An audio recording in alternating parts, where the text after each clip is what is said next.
we keep this up, we're going to put some cartels out of business. You know what I'm talking about? Yeah.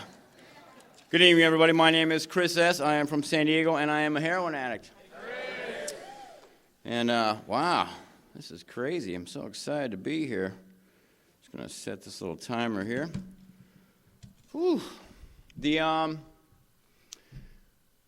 First off, I just want to dedicate, tonight, I want to dedicate this talk to you guys, to a guy by the name of Wayne H. Those of you who don't know, Wayne H. is the one that brought Heroin Anonymous to San Diego from Phoenix back in 2009. And I met Wayne in 2010, and that's when I started coming to HA. And Wayne passed away from this disease about 2.5 years ago. You know, that's the reality. The fact of that, just while I'm sitting here talking to you guys, between 15 and 18 people will die from this disease, means that these first 3 rows are all going to disappear. Breaks my heart. What inspires me is that we got a room full of this many people from all over the country that took time out of their lives to come here and to fellowship and to figure out a way that we can take this message back and help other addicts. That inspires me. I'd like to take a second and also thank Paul and all the staff for doing an amazing job. I want to thank all the other delegates that have been here for the last 2 days, working on ways that we can keep HA alive in its tradition so that we can have these conventions for the next 2,000 years. I won't be here for all of them, but I'll try. And, I also want to give a couple of shout-outs to HA Atlanta. When I was down there a couple months ago, man, those guys, they know how to do some hospitality over there. If you guys ever get to Atlanta, man, make sure you get to an HA meeting. And I love that the fellowship is still so new, because I go on the website, and I'm like, oh, I'm in Atlanta, and I was there for a big conference with some people, and I look it up, and, it's like, still says his name. You know what I mean? Like, oh, call Tim. I'm like, sweet. You know what I mean? And I call him up and expect him to get like some message or whatever. He's like, hey, this is Tim. I'm like, sweet. I'm like, hey, bro, this is Chris, man. I'm HA from San Diego. And he's like, what? Get the hell out of here, man. You're like a pioneer. I'm like, what? No, that's crazy, man. I'm just in town for a couple days. And I'm like, listen, man, I'm going to take an Uber and come over to your meeting. Is it going on tonight? And he's like, screw that, man. I'm coming to get you right now. Where are you at? And this guy drove like all the way across town. He picked me up, took me to a meeting, got to hang out with you guys. It was awesome. It was a great meeting. There was like probably 50 people there. And this is what I love about it, right? I'm like asking people like, how long has the meeting been going on here? They're like, 2 years. I'm like, that's awesome. I'm like, how much clean time you got? They're like, 2 years. I'm like, that's what I'm talking about, man. Keep it real. That's how this thing starts, right? We're not dealing with all that old-timer nonsense, you know what I mean? We're just trying to get through the day. Woo! And I love it. And I was and then I went out to Colorado Springs, and I went to an AA meeting, and an HA meeting broke out. Like, they're vicious out there, man. You walk in, I was like, oh, thanks, brother. Yeah, I was like, oh, this is an AA meeting. That's great, man. I'm like, there was an HA meeting. Oh, they're like, it's tomorrow, but don't worry, man. We run the AA meetings, too. I'm like, okay. And they did. You know what I mean? Every person that shared was like, hey, I'm Rick. I'm a heroin addict. I'm like, this is awesome. But, I'm very blessed that I get to travel around the country and I don't know, man, go to HA groups now. For me, it's, I played in rock bands most of my life. And, don't let this fancy outfit fool you. We'll get to all that. But I remember, I'd be going on tour, and I would look at, a map of the country, and I'd have to map out my progress. You know what I mean? It'd be like Seattle, smiley face, Portland, smiley face, Boise, sad face, Billings, double sad face, Detroit, sad face. You know what I mean? I'd be work Cincinnati, just a skull and crossbones. You know what I mean? And then it'd be Boston, 4 stars, New York, 5 stars. You know what I mean? We're getting white dope, woo! Man, I'm telling you, man, it's tough being a heroin addict, you know what I mean? Especially back in those days, you know what I mean? It breaks my heart, though, that, in the places that I used to not even be able to find any weed to get me through, I get calls from parents every day asking, like, what can they do with their kid? Or they call me saying, man, my kid just died. And I'm like, what? In Cincinnati? You guys have heroin there now? And they're like, yeah. And I'm like, man, freaks me out. But that's the thing, right? That's what we're dealing with. And, you know, when they chose me to speak tonight, it was such an honor, you know, because I love this program so much, and I love being part of HA. And they didn't even realize this, but this has such extra significance to me tonight, because when I was 17 years old, I first used heroin about 3 miles from here. This is my first place where, when I was 17 years old, was the first time I used heroin, and I used it in Portland, Oregon. And now here I am, quite a few years later. We don't need to say how many, it's not important. The point is we're all here today. And so for me, this is like crazy, you know what I mean? This is where my whole addiction started. And then I get to come back today and, you know, let God talk some sense through me into this room to give somebody some hope, man. It's just like, gets me emotional. And it's not that my life has come full circle, because I got a lot left. But it's just the fact of that, you know, it talks about everything that we lose in that addiction. If we continue on a spiritual path in this program, man, we get back. And I'm a firm believer in that. But not to make you guys think that it's all roses and unicorns necessarily. It is for me. I will put a disclaimer out there. I am probably the most enthusiastic HA speaker on the face of the planet, because I love this program and I love being a part of it. And my life today isn't beyond my wildest dreams. I hear that a lot in the rooms. But man, let's be honest, I'm a heroin addict. I got some pretty wild dreams. But it is better than I ever thought it could be. And for that, I'm truly grateful and truly blessed. You know, before I got to HA, I had big problems and a small God. And today I got a big God and I got small problems. And it doesn't matter what's going on, and we'll get to some of that later. But, you know, I want to qualify a little bit just to give you guys an idea of what it was like at the end. You know, I was living in the bushes off Hollywood Boulevard at one point in my life, you know, pushing a shopping cart and addicted to heroin and, I don't know, some crack and some other fun stuff. But you know, I remember coming to in the bushes one day, and the thing is like, I didn't wonder, like, why I was in the bushes. You know, it wasn't one of those things where I wake up and I'm like, oh, man, I must have got really hammered last night, you know what I mean, to do this. Like, I was living in the bushes on purpose because I was so broken that I couldn't stand to look another human being in the eye, you know? And it was bad enough sitting there and looking out and, like, seeing the dogs walk by and just getting resentful against the dogs. Oh, yeah, I bet you're having a great day, aren't you? Yeah. Sure, man, you suck. And, but you know what happened is I woke up and, you know, I'm sitting there and, you know, there's like these flies are just buzzing around my head. And you guys all know, like, the only thing worse than cooking up a shot and having flies fly around you is cooking up a shot and sneezing, right? And so I'm sitting there and these flies are buzzing and I'm like, oh, you know, it's aggravating. They're landing on my face and everything. And I'm just like, God, like, I don't have enough problems as it is, you know? And I turn around, you know, and there's like this huge pile of like dog crap. I'm hoping it's dog crap. And I'm just like, you know what? That describes my life right there. You know what I mean? Like, I just can't even sit in the bushes, be broken, and do my dope. Like, there has to be this big pile of dog crap attracting all these flies. You know, like, what did I do to you? And so I decided, you know what? I'm going to move this place. So I get up out of my little spot in the bushes, and I have another spot that's over off of Sunset Boulevard in, like, La Brea. And I go over there, and there was this dumpster behind this office building, right? And so I go back to my dumpster, and I move out the dumpster, and, like, no joke, but, like, right there under the dumpster is a pile of human crap. And I'm like, you got to be kidding me. Like, first of all, I can never make this story up. So, you know, I'm like, you got to be kidding me right now, you know? But you know what? When you're dope sick, man, what are you going to do? Find another spot? Nah. So I went over there, and I'm like, don't breathe, right? And I'm sitting there, and just as I'm getting ready, the office door opens up. And I'm like, oh, man. And the thing is I'm not even worried that this guy's going to catch me in the act of shooting dope. I'm worried that he's going to think that this crap is mine. Right? Like, that's how, like, sick I am. You know what I mean? I'm like, oh, no, this guy's probably going to think that I'm like, this is not mine. It was here. You know, I'm like, not worried that he's going to see me like, what is this guy doing, you know?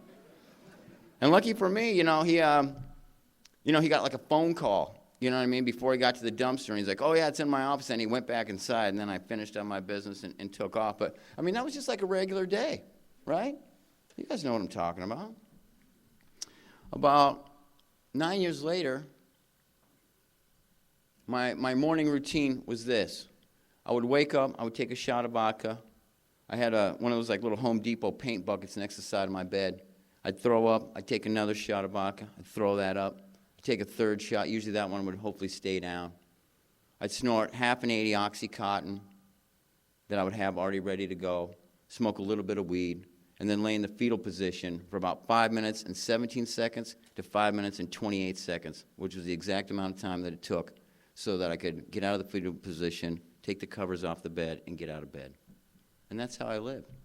And the reason why I share that story is because I want to show you guys that, one, I was addicted to heroin, and two, I was addicted to Oxycontin, but it's the same feeling. So I want everybody in the room to feel comfortable by being here. Okay? And I'm like the dyslexic guy. Like what idiot guy gets on heroin and then it increases his price? Like, what do I think, I'm a baller? Like, oh, I used to do heroin when it was too cheap. I'm on the oxys now, you know what I mean? It's cool.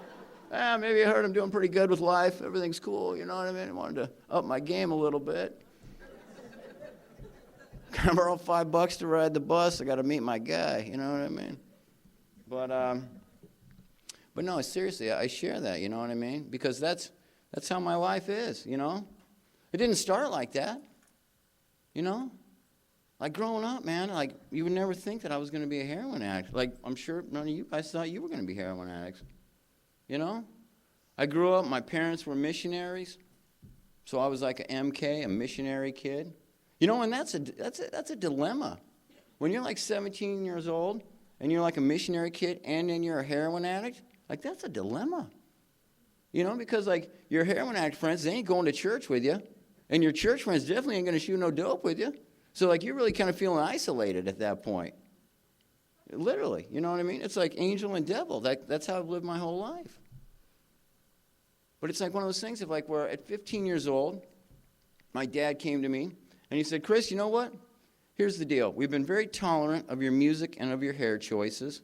At the time, I was I still am, a punk rocker, and I had a mohawk. And, you know, back then, it wasn't like these churches they got nowadays. You know, it kills me. You go to church nowadays, and, like, the whole, like, music ministry is just covered in, like, neck tattoos, and they're all hanging out. Like, hey, let's praise God. I'm like, man, yeah, I walked into church like that. It's like, get out. Satan's here. Get out. You know what I mean? Like, literally. But, you know, that was the thing. He said, you know what, we've been very tolerant of your music and of your hair choices, so we want you to, you know, get a regular haircut, start wearing regular clothes, and be part of this family. We're moving over to Europe to be missionaries, and if that's a problem for you, then, you know, you can go ahead and find your own way. And what I heard is that A, Christians can't have cool hair, B, that my dad cared more about what his church friends thought about my appearance than he actually loved me, and C, if I didn't like it, then I was free to go out on my own. So I thought about it for a couple days, and I went back and I said, you know what? A, I don't want to be a missionary. B, I already hate you. And C, I'll see you later. And that's it, right? At 15 years old, man, I grabbed my skateboard, my bass, and my backpack, and that was it. I walked out. And then I decided to move to L.A. As soon as I turned 16, like 3 months later, I said, I'm moving to L.A. because I want to be a famous rock star. That's been my whole deal. Since I was like 7, that's all I've ever wanted to be my entire life. I'm very focused. And you know, when I went down there and instead I got involved in like street gangs and, you know, and in dealing drugs. And, you know, I still hadn't even really taken any drugs at this point, you know what I mean? Because when you're that young of a kid and you're on the streets of L.A., you know, like every single person is out to get you in that area. You know what I mean? If you're like in gangs and things like that, man, it's like it wasn't fun. You know what I mean? Like my life wasn't fun. It was like every waking minute, even still to this day, if I hear like a car pull up real slow behind me, I'm like, you know, because that's how I was living. And I decided, you know what, I can't deal with L.A., and so I moved back to Portland when I was 17. And I was doing the things around here and becoming this, little rock star kid or whatever that I thought what you did to become a rock star. And I'll never forget the first, time that I did dope, man. This guy came over to my house, and he was dressed very similar to this, and he did not look like a thug. And, and he asked me, he said, hey, man, can you get me some heroin? And I was like, what? Heroin? What, are you crazy? That stuff's bad news, man. Like, I'll get you as much coke and weed as you want, but I'm not touching the heroin, And then he told me how much money I could make. And I said to myself, what? Well, hold on a second. Let me make a call. So I made a call, and that person said the exact same thing that everybody else would say in my life. Don't touch that stuff, man. You don't want to go down that road. And I'm like, don't worry. I got this. I'm not going to touch it. I'm just going to sell it. Right? And I did the first time. But, of course, what happens? The guy calls me a week later, says, hey, can we do that thing again? I said, yeah, no problem. So he comes over, an hour later, and what's he say? Hey, I'm short on money. I'm like, I bet you are. Had I known then, right? But he said, why don't I just give you some of this? And I said, for what, man? I don't want that stuff. And he said, okay, well, how about getting me some foil? And I said, well, foil? What do you need foil for, man? The bong's right there on the table. And he said, I'm not going to smoke weed, you idiot. I'm going to smoke some heroin. And I went, what? You can smoke that stuff? Because this was back, I'm like 17 years old. I don't know nothing about heroin. I'm like, if you could smoke it, though, well, that changed the whole deal, right? Because I was already smoking coke and weed and cigarettes. I'm like, what's a little heroin going to do? And that's the day, right? The day all of us are sitting in this room, right? Because all of a sudden what happened is, I took a little hit off that, coughed for a few minutes, took another hit, and all of a sudden, man, like the biggest, warmest blanket engulfed my entire being. And for the first time, it was okay just to be Chris S. as he was. This little insecure 17-year-old punk rock kid living on his own, dreaming of being a humongously famous rock star. And no parent, and no friend, and no gang, and nobody else was going to tell me any different. And that's one of the things, that we talk about in addiction, and I think Dr. Gabor Mate really presents the easiest way for me to describe it, and that is that all addicts suffer from three main things, and that is shame, stress, and lack of connection. And typically how that goes is like at some point in our lives between the ages of like 4 and 6 or 5 and 7, we have this like traumatic event.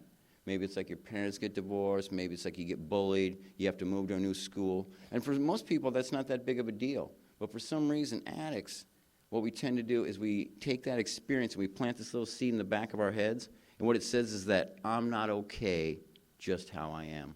There's something wrong with me. I don't know what it is, but there's something wrong with me. And then that's the shame part. And then we get to the stress part, which is like between the ages of like 14 and 16 typically, where like we start high school or something, and it's like all this stress comes on. It's like, hey, what do you want to be? You want to be a jock? You want to be a rocker? You want to be a tech guy? You want to be a nerd? You want to be a science guy? You want to be a cheerleader? Right? And then your parents are like, you better get good grades or we're kicking you out or you won't get into college. And like all these things. And we're like, what? I don't even know what to do. Right? And maybe your parents like, you're going to medical school. And you're like, I want to be, a dancer. I don't even want to be a doctor, Mom. Doesn't matter. You're going to do what we tell you. Right? And then all of a sudden that just keeps going on in that little brain, right? And it's like, now there's definitely something wrong with me. And then we meet our friends, drugs or alcohol, right? And what that does is it releases this thing in our head called dopamine, right? And what it does is it tells us everything is going to be okay. And the brain don't know that you're putting heroin into your body. The brain, it could be a piece of chocolate cake. It could be booze. It could be whatever. But the brain's just telling you, hey, whatever it was that we just put into our body, that is awesome. And keep doing that because this is the best we've ever felt in our life. And that's exactly what happened to me. And I didn't care about the consequences. And I didn't have consequences for like a long time. It didn't automatically just go downhill. I mean, honestly, for like a long time, I had a great time. I was playing in bands. I was touring all over the world. I was drinking and using. And, man, I was having the time of my life. But then it turned on me, right? And when I could have quit, I didn't want to quit. And when I wanted to quit, I couldn't quit. And that's when the trouble started, you know? And it was like, I just had this thing in me where I was so driven to be successful because I had to prove myself to everybody else, you know?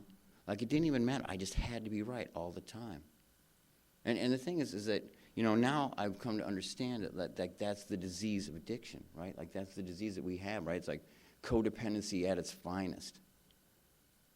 You know, and that's one of those things of like where it doesn't matter whatever I get, it's never good enough, you know? And at 30, you know, I met my first wife. No, sorry, I met her at 25. We got married at 30. And, you know, we bought a house in Santa Monica. And she was you know, she was an executive of a super cool video game company. And I thought, man, this is awesome, right? I've made it. Like, I got a house and a wife, and I started out with a skateboard and a backpack and a bass guitar. And now I got all these things. I'm like, I'm good. So you know what I'm going to do? I'm going to cut back on all the bad stuff, and I'm just going to drink Coors Light. Oh, man, right? It sounds foolproof, don't it? You're like, Coors Light, that stuff's like water, right? How could anything possibly go wrong? I don't know, but, man, I'll tell you, that Coors Light will sneak up on you. Joel knows what I'm talking about. Yeah, man. And I don't know, that lasted for like a couple months, and then, you know, and then I met a guy. I hear that in all the rooms, but yeah. And, you know, and then next thing you know, there I am, right back on it, right? Except this time, the bank account I'm emptying isn't just mine. It belongs to somebody else. And, you know, and I'm doing all these things. And then that day comes when, you know, she's like, get out of my house. And I know I'm in deep trouble because it used to be our house, and now it's her house. And that's when I hit the streets, you know, and I lived on the streets for like a year. And finally, you know, I became unrecognizable to myself, you know, like that time when you look in the mirror and like you don't even recognize who you're looking at. And you're like, what? Oh my gosh, that's me? How did that happen? And so, you know, and I was like so homeless and so desperate at this point, I had to go to the library and sign up to get on the computers, you know. And then they give me like 10 minutes, you know, because at the Hollywood Library, there's like 80 homeless people there just waiting to get on, I don't know, check their stocks and bonds or something. But they, you know, we're like sitting there, and so I go and I write this email to my sister, hey, you know, so I haven't talked to you in a long time, I'm homeless, and I need some help, please help me. And then I came back the next day at like 7 a.m., and, you know, and my sister's a lawyer.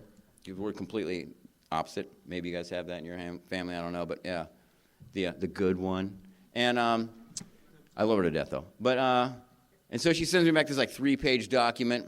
You know, if you want to come stay at my house, this is what you got to do, right? You got to get a job in 72 hours. You won't use drugs, or, you know, you start going to meetings, blah, blah, blah, blah, blah. And I'm like, okay, I'll do it. But then, of course, you know, I'm a dope fiend. So what happens? She sends me the plane ticket and the money, and at 6 a.m. when my flight leaves at 9 a.m., I decide, you know what? I bet I can race into downtown LA one more time, right? And I do. And I spend 50 of the 60 bucks. Then I get back to my room, and I got burned. Oh, right? Like, just another sign from God. I'm like, you know what? That's not funny. This was going to be my last time I made a promise. And, you know, that's what happened, right? And then I didn't have a way to get to the airport. And I made some calls, and luckily I found somebody who said they would take me on this premise that I never come back to Hollywood, California ever again. He said, I'll give you a ride. This is the deal I'll make you. If I ever see you in this town again, I'll kill you myself. And I said, okay, I'll make you that deal. And, you know, and I got out to where my sister lived in Virginia. It was a big culture shock. And, you know, and what happened was like within 6 months, I was like already in line to be a firefighter, you know? Because that's dope things. I don't know about you guys, man, but we bounce back. You know what I mean? We're like resilient. And so, you know, I became a firefighter, and I had been living at my sister's house. She gave me a new car, and she gave me, you know, permission to move out. I had 6 months. I drove over to my new house, living with a couple other firefighters. I walked in, put my clothes on the bed. I went to the bathroom. I flipped open the medicine cabinet, because that's just what I do.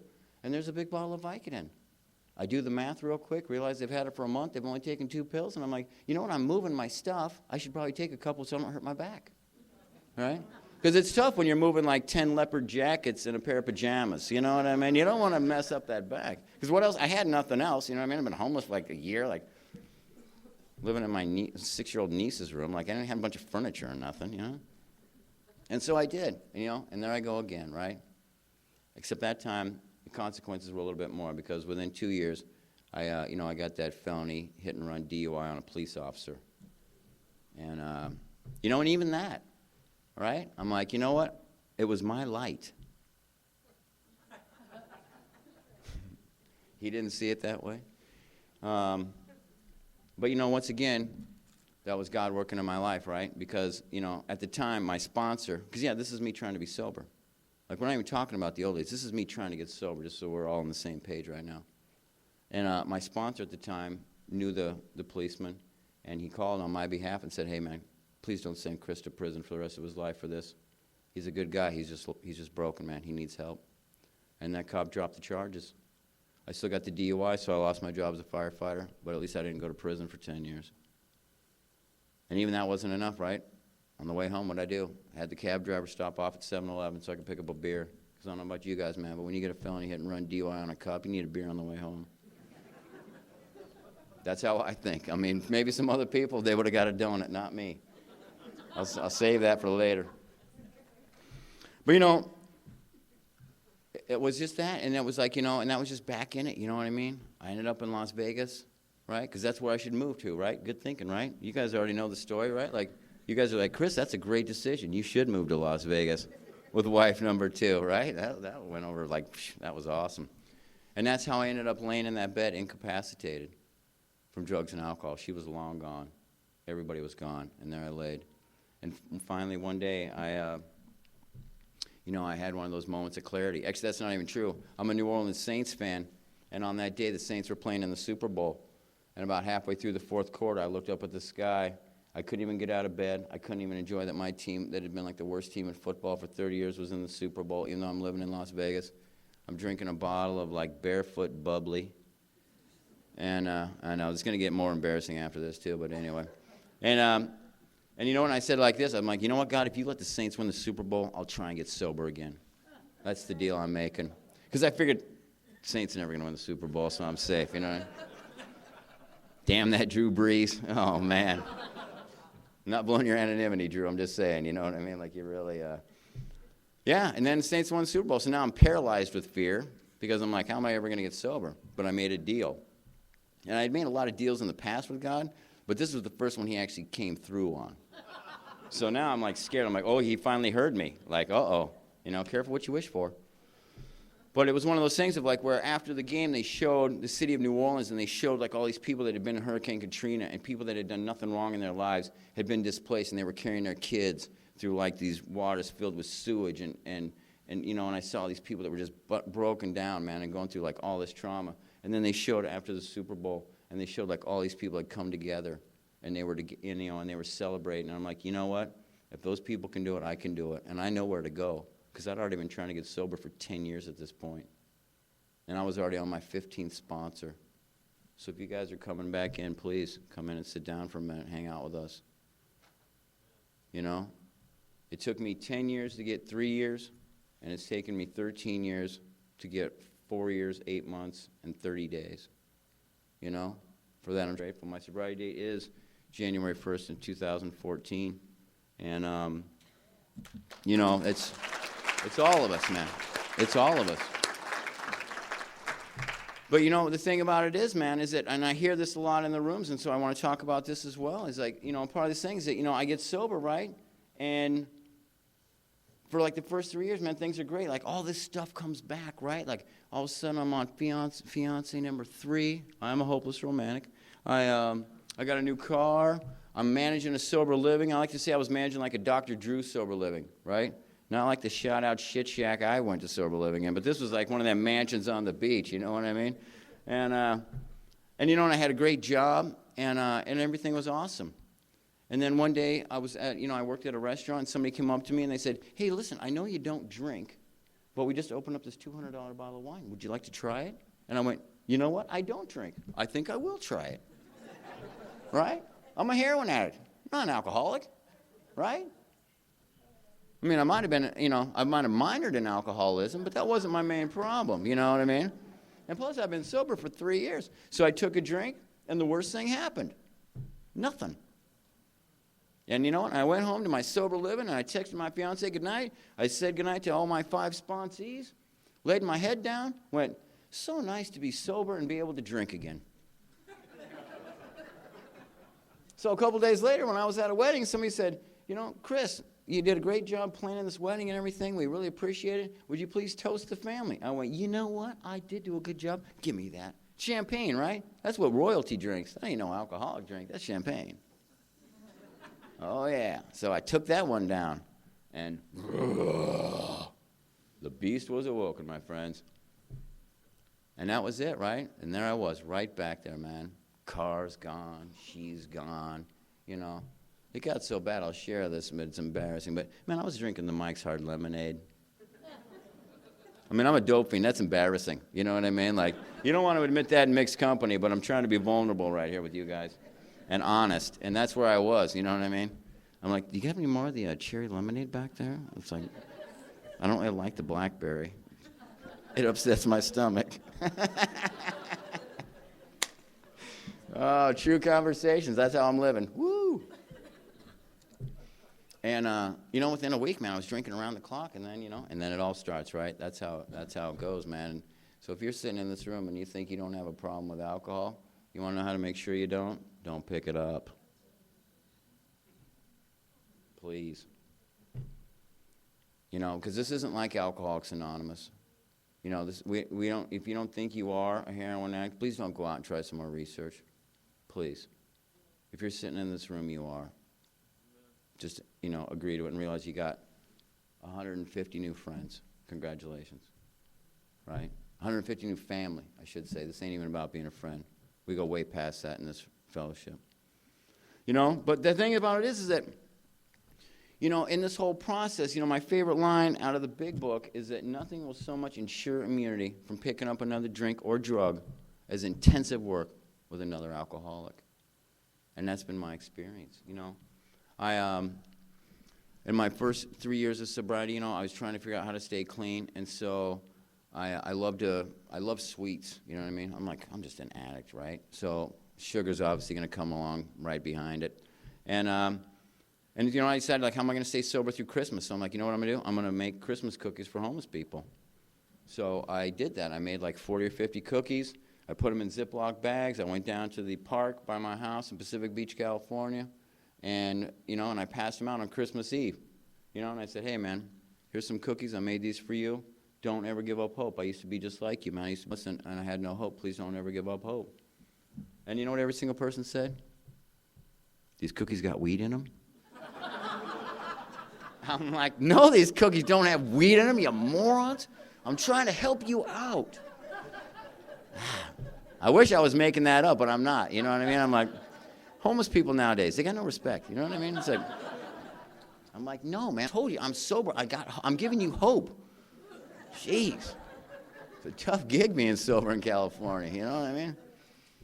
But anyway, throughout that, that helped me start my company, right? And I used that company to help at-risk teens, you know what I mean, and help homeless people get jobs, you know what I mean, and by doing some baking stuff and giving back to the community, you know what I mean? And they even let me come into Williams-Sonoma and teach classes, right? So that's a big deal for me, you know what I mean? Because I used to live in the bushes, and then they invite me into the world's fanciest kitchen store, and and I show up, and it's awesome because right by the door there's a picture of me all tatted up with my thing come make cupcakes with Chris, Chef Chris, right? And then next to it's that lady, the barefoot Contessa. You guys know who that is? What's her name? Ina Garten or whatever. And it's Hershey's in her little all prissy outfit. Come make lavender chiffon cakes. I'm like, whatever. But that's that was a gift of the program, and that and that allows me to give back because I get to show kids that hey, you know what? I used to be a homeless drug addict, and now I'm not. And, and whatever you guys need, let me help you with that. You know what I mean? And it's always been my thing, man. Service has always been my thing. That's really what keeps me sober. I mean, I got my relationship with God. I got a God I do some business with. But even that was tough in the beginning, you know what I mean? Because remember, I came from a missionary family. So, like, I had a real hard time between getting to steps 2 and 3 without jumping ahead to 4 and 5. You know what I mean? Because every time I would get to 2 and 3 and I'm trying to get this relationship with a higher power, I start thinking of God, and then I start thinking about my dad, and I start thinking about hate, and I start thinking about how much, like, I don't want to be a part of anything God has to deal with because of, what happened between me and my dad. And finally, my 17th sponsor got through to me, and I'm glad he did. I'll be forever grateful. But, the thing about it is that, I came up with my own, not just my own concept of God, but I came up with, my slogan, which is GOD, gratitude or death. That's my God. That's how it was in the beginning, you know what I mean? And I built off that. And then when I went back out for that time, you know what I mean? When I got back, I'm like, okay, I don't understand this. I've been trying to get sober for 10 years. And then for 3 years, I had it, and everything came back, and then I still blew it again. Like, what didn't I do? I had sponsees. I went to meetings. I spoke at meetings. I managed a sober living. I had a job. I had all this stuff. I'm like, what wasn't I doing? And I'm like, the only thing I can think of is, like, prayer and meditation, Because I used to pray for, like, the first year and a half, right? Like, God, this is awesome. Thanks for keeping me sober. Right? Think this is killer, right? And then, then all of a sudden I'm in a relationship. I'm like, well, I don't really want to pray tonight. That might ruin the mood. Right? Because I haven't been saved from a life, threatening disease or anything. I'm like, that's kind of embarrassing. You know what I mean? I don't really want to get down on my knees and pray. Like, she's already asleep. I'll do it tomorrow. Right? Don't do it tomorrow, man. Do it today. Do it all day today. And that was one of the things. Right? And people always say, and I used to say the same thing, like, oh, I'm not good at meditating. I hear that all the time. And I'm like, okay, great. Here's the new deal. You guys ready? Like, have you ever, been driving home from scoring some dope and had a cop pull behind you? And you're like, dear God, please don't let that cop pull me over. Please, God, don't let that cop pull me over. Well, guess what? Now you know how to pray. You ever been so dope sick you laid on the bathroom floor with, just your face against the tile, and you're like, oh, God, please don't think about anything. I don't want to Ralph anymore. Yeah? Congratulations. Now you know how to meditate. I just saved your life. Prayer and meditation. There you go. You're welcome. That's all I got. No. But seriously, I mean, that's it. That's how you start. You don't need to be in a room filled with a bunch of candles and, a waterfall soundtrack and, wearing all white clothes. Man, we're heroin addicts, man. Just take a minute and breathe. That's meditation, okay? We're trying to just get through the day. You know what I mean? Say the serenity prayer, take 30 seconds, and don't think about yourself. If you can do that. That's tough for me. I'll be honest with you. It took a long time. But you know what? In the last 4 years and 8 months and 30 days, I have not missed one single day of prayer and meditation. Not one. If I have to fly to Chicago and I leave San Diego at 10 p.m., and I get into Chicago at 5 a.m., you know what I'm doing the first thing I do when I get to the hotel? Prayer and meditation. I don't need sleep. You know what I mean? I don't make that excuse anymore. I'm like, oh, I didn't get to bed till 2 a.m. last night, and I got to go to work at 6. You know what? I go to bed at 2, I wake up at 4:30. Because, man, this thing's just waiting, man. You guys heard, just a little bit of the story. You know what I mean? These are, numerous times, right? We won't even go into all the overdoses and all that other stuff because that's a waste of our time. We're talking about the solution today, right? The opposite of addiction is connection, right? And that's why we're all here, because that's what works for us, right? When we can look one other person in the face and say, hey, man, I know what you're going through. I was just like you. And now I got a different way, man. You want to try it? And they're like, I don't really believe you. I'm like, I bet you don't. But look at my results. Actions speak louder than words. And that's it. And when people see me being of service, when people see me doing all the things that I do, they know that, okay, man, this guy knows what he's talking about, And that's it, I mean, it's such a humbling experience to be just a part of this conference, let alone to be up here speaking tonight, Man. What a trip. And I do the same thing, It's before I speak, I do, my prayer is, God, please just, have me open my mouth and have you say the words, man, to somebody that needs to hear something tonight. And then I crank Pennywise Bro Him. You know what I mean? Because that's like the best song ever. If you guys don't know it, listen to it, man. That song's like, get you fired up. But the, you know,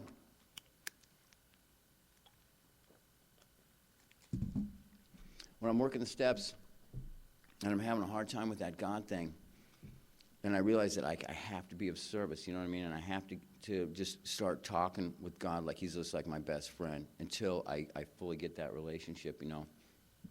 And the thing about it is that I always ask him, I'm like, anytime I'm going through a tough thing, I always say, God, please help me be of service to somebody else, because I know somebody else out there is suffering more than I am. And that's always been the case, and he's always done it, man. I had about 6 or 7 months sober, and I had my first sober date, right? And I called it a date. I think she was just going to meet me at the concert, but anyway, it's not important. You know, I was going to see my favorite band, Social Distortion, and you know, and when I got there, like I get this text from her saying, "Oh, sorry, I can't make it." I'm like, "Sorry, you can't make it? What is the matter with you? This is supposed to be like the best day of my life. You're ruining it." And you know, and so she didn't make it, and it was like one of those things of like where when I walked into the concert and I looked around, it was like everybody had 2 things that I didn't. They either had a date and a drink, and I had none of that. And I just felt like everybody was like pointing and laughing, like, ha, ha, ha. And so I'm standing there, and about 30 minutes in, man, I'm just so restless, I can't even take it, man. I'm like literally just shaking in my skin. I'm like, I can't take this. But I'm like, but you know what? Here's the deal. Like, I love music. I wanted to be a rock star my whole life, and that didn't work out. And now I'm sitting here watching my favorite band, and like, I don't want to be sober. I can't do this. Right? Like, if I'm going to be sober and miserable, then I don't want to be sober. I don't care. And so I'm like, all right. So I go upstairs and I pray. Starting to see a theme here. And I'm like, God, help me be a beacon of light to somebody who needs me in this concert. I know there's somebody else in there that don't want to do dope today. And I walk back in, and I see this guy standing behind me, and it was somebody's, like, dad. You know, he looked like a dad. And it's easy to point out the dads at Social Distortion, you know what I mean? Because everybody else is, like, black leather, like, you know what I mean? This guy's, like, not. And he comes over and he stands next to me and he's like, "Hey, man, can I talk to you for a second?" I said, "Yeah, man, what's going on?" He said, "Do you know who this band is?" And I'm like, "Yeah, Social Distortion." He says, "Yeah." He says, "Do you know about the lead singer?" And I said, "What do you mean?" And he goes, "Well, you know that he's clean from dope. You know, he's like, he used to be a heroin junkie." And I said, "Oh, yeah, I do know that." And he says, "Okay." He goes, "You know, I don't know how I can tell you this, but my son Nick just died of a heroin overdose a week ago. And he used to say he was so inspired by this band. And he left these 2 tickets up on his refrigerator.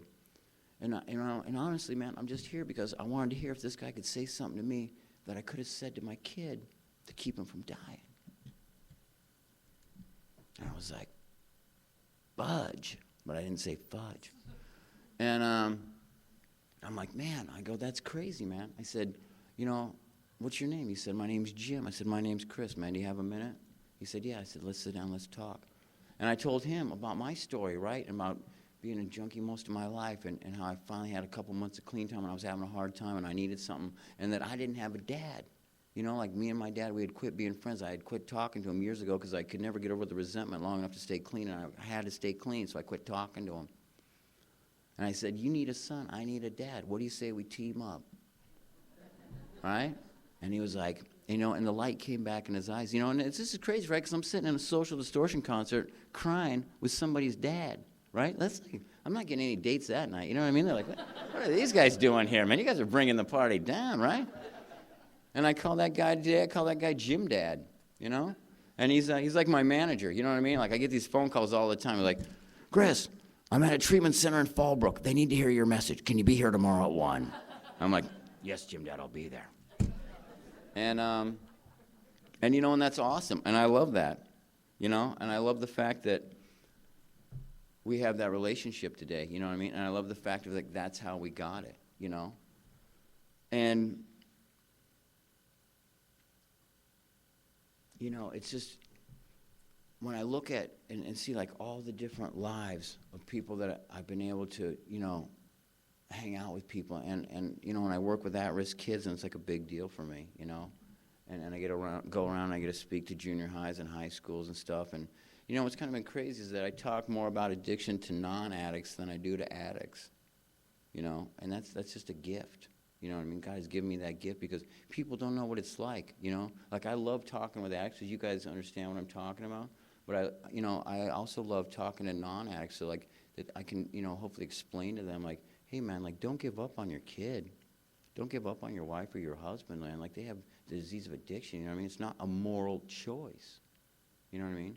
They don't want to like burn you for all your money and disappear for 4 days and steal and wreck the car and cheat on you and all these things.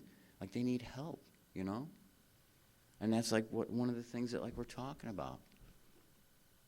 In the last 4.5 years, man, my life has seriously just, I don't know what to do with myself anymore, I get to do all these great things, and it's because of this fellowship. It's because of this program, right? And I get to do it all with you guys, It's like a team effort, And it's like one of the things that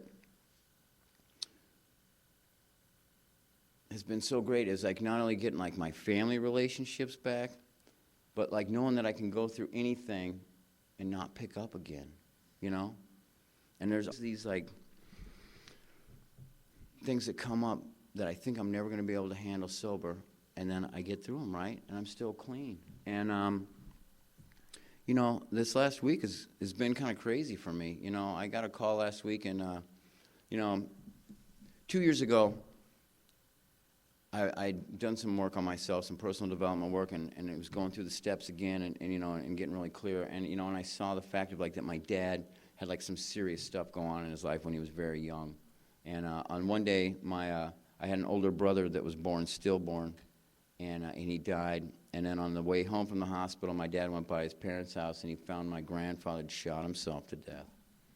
And we never talked about it. You know what I mean? It's just one of those things, And in this moment, I had seen how like my dad went through all this stuff, and that no wonder he was such an asshole, because like anybody that goes through a situation that traumatic is going to be filled with fear and controlling. You know what I mean? But my whole life, I just thought, I blamed God. I'm like, well, I'm not going to be a friend of God's because look what it did to my dad. But the thing is I called him up and I said, hey, Pop, like I just want to let you know I haven't talked to you in like 6 or 7 years at this point, and I don't really want to talk to you, but I just want to say I forgive you. And that I've finally gotten to a place in my life where I can let that anger go. And I wanted to share that with you and let you know that if you ever need help with anything, as a grown man, I'm here to help you. And he says, son, how did you know? He goes, I'm sitting here, it's 8 o'clock in the morning. I'm drinking wine out of a coffee cup. Your mom divorced me. Your sister don't let me see the kids or the grandkids anymore. I got no friends, and I'm sitting here drinking myself to death. He's 70 years old. He said, would you please help me? I said, yeah, man, I'll help you. And so, we started writing letters back and forth because I said, you know what, you explain your side of the story. Because if I talk to you, you're going to hear the emotion in my voice and you're going to change your story like you do every single time. Because I had probably done like literally 5 or 6, 8 steps with my dad, right? And we'd go over all that stuff, and what would happen, right? You would be like, I'd be like, you know what, Dad? Okay, now that I'm not angry anymore, we should have a beer together, father and son time, And that would always start it off, And that was the thing is like, I had been so selfish my whole life, not even, consciously, but it's just subconsciously, that I was finally able to give back to him, right? And then, and it's so funny because he's like, hey, what about one of those big book things? And I said, yeah, man, you got to go to a meeting to get one of those. He says, well, can I buy it on Amazon? And I said, well, I guess you could. I don't know. I've never bought one on Amazon. And so he bought one on Amazon. He sent me a picture. Hey, here I am with the big book I got on Amazon. I said, whatever works for you, Pop. And then, a couple weeks later, he was like, I think I'm ready to go to one of those meeting things. I said, all right, well, look one up. Get over there. And he did, And he celebrated 2 years on August 19th, you know what I mean? At 72 years old, and the thing about it is like going back, man, like I had the most profound experience on steps 8 and 9 because there was at one point that I belonged to a place called the Pacific Group which is a very structured AA group, and it was before I knew about Heroin Anonymous, and they gave me the donut commitment, you know, because I love sweets, and I was very passionate, still am, about donuts. And what happened is that I went to the donut shop one day, and they didn't have any money, so they gave me a blank check. And when I got there, I decided, you know what, I'm going to AA. And I know the donut shop owner for, you know, like I was always there because I was always stoned or high most of my life, so I knew the guy like he was like my family, you know. And I say, and his wife was there. I'm like, you know what, I'm going to write you this check over a few bucks because I need to go to the store and get paper plates and stuff, you know. And she was like, I don't know, Chris. I'm like, come on, you know I'm over there at the AA now. You know what I mean? I'm a good guy. And she was like, okay, this one time. So she did that, and she gave me the money. And on the way back to the AA meeting, somehow my heroin-addicted car decided it was better if we just took a left-hand turn and went back down into East Los Angeles. And within 30 minutes, there was like, you know, a 250-pound heroin dealer with a dozen donuts, and he was, you know, a little bit lighter on the balloon scene, you know what I mean? And I never made it back to that meeting or that donut shop. And this was, you know, a couple years ago when I was making my amends. I'm like, man, I got to go back there, you know what I mean? And at this point, it had been literally like, probably like 8 years. And I got up real early in the morning, and I drove all the way across to L.A., and I was like, man, I was like nervous. I'm like, hopefully he just won't be there. And I walked in, and he's standing right there. I'm like, okay, hopefully he won't remember me. And then what does he do? He's like, Chris, where have you been? And I'm like, King, you remembered me. He goes, of course I remembered you.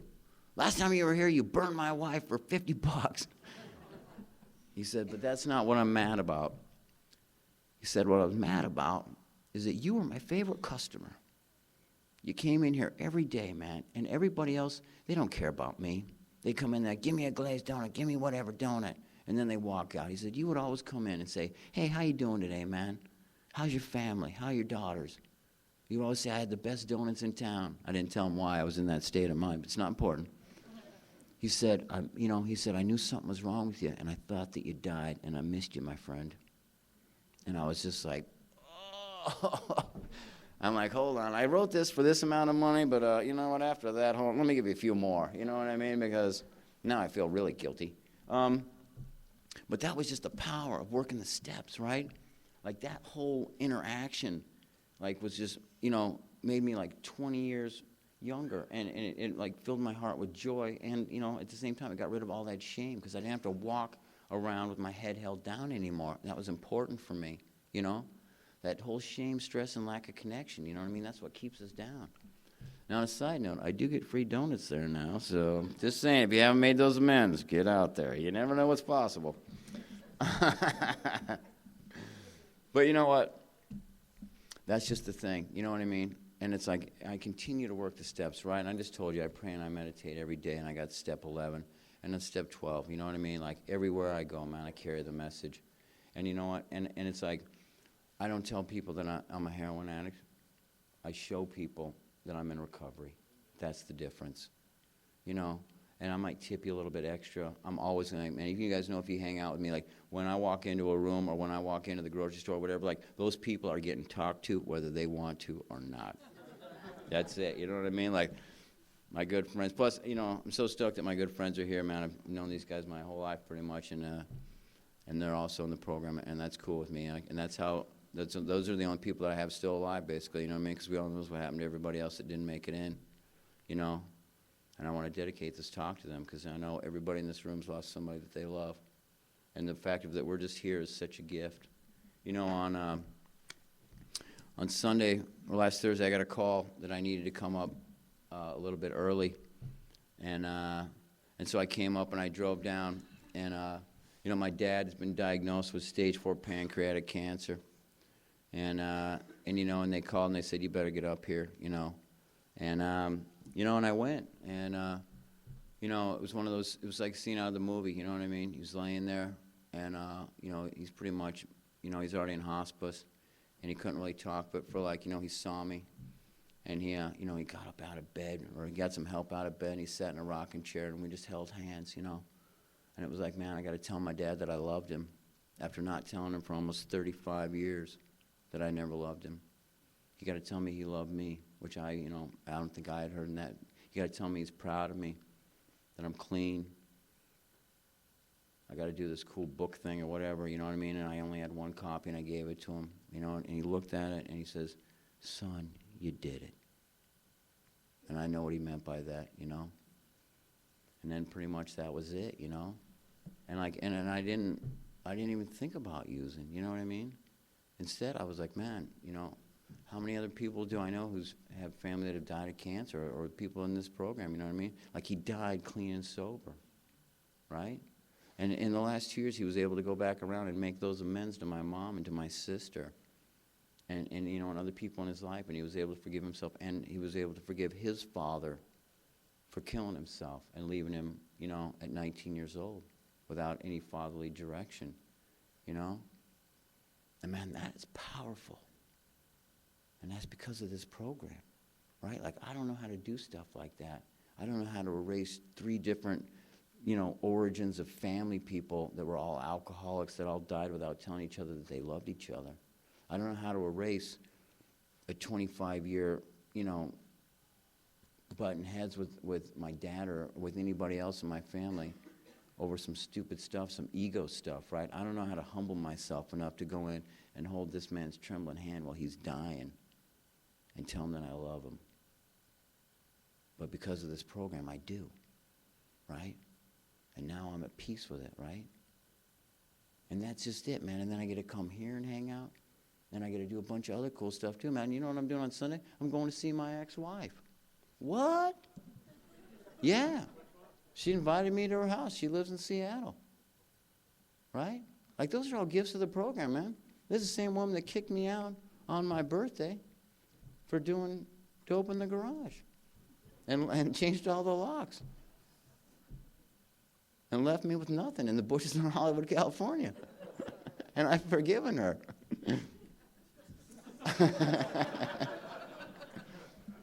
You know what I love right there? That's called laughter. I call that the sound of the undead.